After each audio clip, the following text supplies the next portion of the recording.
ధాత్రి, కేదార్, కౌశికి వాళ్ళందరూ భోంచేస్తూ ఉంటారు. అప్పుడే బూచి, "ఇప్పుడు నువ్వు నాకు సమాధానం చెప్పకుండా వెళ్ళటానికి వీల్లేదు" అని బూచి అరుస్తూ ఉండటంతో ధాత్రి, కేదార్ వాళ్ళందరూ కూడా వాళ్ళ ఇద్దరి దగ్గరికి వస్తారు. "అమ్మ కాచి ఏమైంది?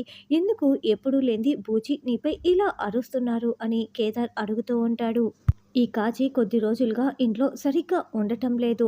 అసలు ఎప్పుడు బయటికి వెళ్తుందో, ఎప్పుడు ఇంటికి వస్తుందో, ఎన్ని గంటలు బయట ఉండి ఎక్కడికెక్కడికి వెళ్ళి వస్తుందో ఏమి అడిగినా కూడా సమాధానం చెప్పటం లేదు. మరీ గద్దిస్తూ అడిగితే ఇదిగో సమాధానం లేకుండా ఇలా మౌనంగా నిల్చోవడం మొదలుపెట్టింది అని బూచి చెప్తాడు. "అసలు ఎక్కడికి వెళ్తున్నావు కాచి? చెప్పొచ్చు కదా" అని కౌశికి నెమ్మదిగా అడుగుతూ ఉంటుంది. "అంటే మాకు పిల్లలు పుట్టటం లేదు కదక్కా! అందుకే దయామయి ఆశ్రమానికి వెళ్ళి రాహుకేతుల పూజ చేస్తున్నాను" అని కాచి చెప్పగానే ధాత్రి, కేదార్ చాలా షాకింగ్గా వింటూ ఉంటారు. "ఎన్ని రోజుల నుంచి నువ్వు ఇలా ఆశ్రమానికి వెళ్ళటం మొదలు పెట్టావమ్మా" అని కేదార్ అడగటంతో 1 మంత్ నుంచి అని కాచి చెప్తుంది. "ఇప్పుడు కూడా అక్కడికే వెళ్తున్నా, నేను వెళ్ళి తీరాల్సిందే" అంటూ కాచి మెల్లగా అక్కడి నుంచి వెళ్ళిపోతుంది. దాంతో ధాత్రి, కేదార్ మరింత కంగారు పడుతూ ఉంటారు. ఇక వెంటనే ధాత్రి, "కాచి అసలు ఆ ఆశ్రమం దగ్గరికి వెళ్ళటం లేదు.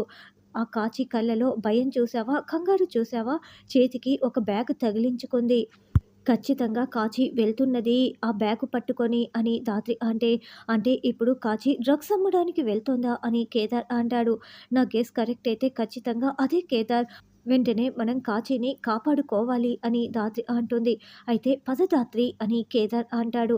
కాచి స్కూటీలో ఆ డ్రగ్స్ బ్యాగ్ పెట్టుకొని ముందు వెళ్తూ ఉంటే ధాత్రి ఒక బైకులో, కేదార్ ఇంకొక బైకులో ఫాలో అవుతూ ఉంటారు. ధాత్రి అయితే కూలింగ్ గ్లాసెస్ పెట్టుకొని బైక్‌ని చాలా బాగా నడుపుతూ ఉంటుంది. మరి కాచిని ఎలా కాపాడుకుంటారన్నది రానున్న ఎపిసోడ్‌లో తెలుసుకుందాం.